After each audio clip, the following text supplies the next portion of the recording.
ખનીજ માફિયાઓની દાદાગીરી તો જુઓ। વાંકાનેર સિટી પોલીસ ગ્રાઉન્ડના ગ્રાઉન્ડમાં મૂકેલ ડમ્પર ફોર્ચ્યુનર ગાડીમાં આવેલ 2 શખ્સો બળજબરીથી છોડાવી ગયા। મળતી માહિતી મુજબ મોરબીના સર્કિટ હાઉસની બાજુમાં સાંઈરાજ સોસાયટી ખાતે રહેતા અને ખાણ ખનીજ વિભાગમાં માઇન સુપરવાઇઝર તરીકે ફરજ બજાવતા વીરપાલસિંહ સતુભા જાડેજાએ હાલમાં વાંકાનેર સિટી પોલીસ સ્ટેશન ખાતે dumper number GJ3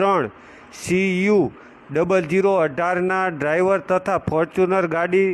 number GJ3 KH8390ના ચાલક અને તેની સાથે આવેલ શખ્સ સામે આમ કુલ 3 વ્યક્તિઓની સામે ફરિયાદ નોંધાવી છે, જેમાં જણાવેલ છે કે ડમ્પરના ગેરકાયદેસર સાદી રીતે ખનીજ રોયલ્ટી કે DC પાસ પરમિટ વગર લઈને જતા હતા અને તે દરમિયાન તેઓને પકડી પાડવામાં આવ્યા હતા અને કાર્યવાહી કરવામાં આવી હતી। ડમ્પરને વાંકાનેર સિટી પોલીસ સ્ટેશન લાઇનની પાછળના ભાગમાં આવેલ ગ્રાઉન્ડમાં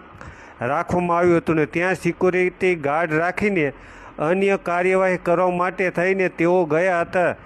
તે દરમિયાન પાછળથી ફોર્ચ્યુનર ગાડીમાં 2 શખ્સો ત્યાં વાંકાનેર સિટી પોલીસ સ્ટેશનના પાછળના ભાગમાં ગ્રાઉન્ડમાં આવ્યા હતા અને ફોર્ચ્યુનરમાં આવેલ શખ્સોએ સિક્યુરિટી ગાર્ડ સાથે બોલાચાલી ઝઘડો કરી જેમ ફાવે તેમ ગાળો આપી અને પાઇપ બતાવીને જાનથી મારી નાખવાની ધમકી આપી હતી અને બળજબરીપૂર્વક ત્યાંથી ડમ્પરને લઈ જવામાં આવ્યું હતું, જેથી ખાણ ખનીજ વિભાગના અધિકારીએ નોંધાવેલ ફરિયાદના આધારે પોલીસે હાલમાં 3 શખ્સોની સામે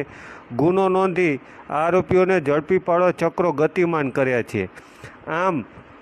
ખનીજ માફિયાઓની દાદાગીરી સામે આવી છે અને વાંકાનેર સિટી પોલીસ સ્ટેશનના ગ્રાઉન્ડમાં મૂકેલ ડમ્પર ફોર્ચ્યુનર ગાડીમાં આવેલ 2 શખ્સો છોડાવી ગયા છે અને કુલ 3 સામે ફરિયાદ નોંધાઈ છે। પોલીસે 3 શખ્સોને ઝડપી પાડવા માટે ચક્રો ગતિમાન કર્યા છે।